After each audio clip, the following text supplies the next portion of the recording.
مبروك يا سوسو، الولاد عملوها، مصر كلها فرحانة النهاردة. مبروك يا انتصار.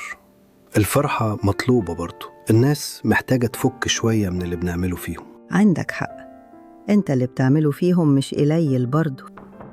تعالى يا ولا يا مدبولي، شوف لنا الطباخين عاملين ايه على العشاء يا حبيبتي، عقبال ما اخلص مع مصطفى.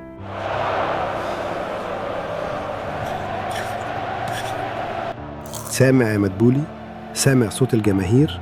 سامع يا فندم، دي مصر كلها في الشارع، ده احنا عملنا الجلاشة مع أستراليا. حلو. والناس اللي في الشارع دول مركزين في الماتش بس؟ يا فندم دول لو عدينا جنبهم ببلدوزر وهدينا بيوتهم مش هيحسوا بحاجة.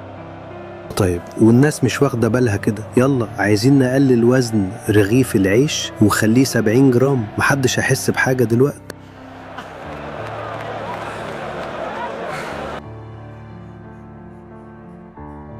طب وملف تقطيع الشجر والإزالات، الناس بدأت تتكلم على السوشيال ميديا يا فندم. يا مصطفى احنا صعدنا للدور ال16 والفرحة دي تغطي على قطع الشجر. شيل الشجر واهدم البيوت، والناس بتبص على صلاح واللعيبة وهم بيجيبوا جوال، محدش هياخد باله من حاجة دلوقتي. حاضر يا فندم، بس لسه في ملفات تقيلة زي الديون والعاصمة الإدارية.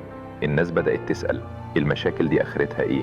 آخرتها يا مدبولي إننا هنعمل اللي عايزينه، وهنبيع أصول تانية زي ما بعنا راس الحكمة وبعنا نص البلد، وفي الآخر الناس في المدرجات هتفرح بالفوز وتصرخ وتقول جول وتنسى كل حاجة. طول ما الكرة في الملعب احنا بنلعب في المضمون.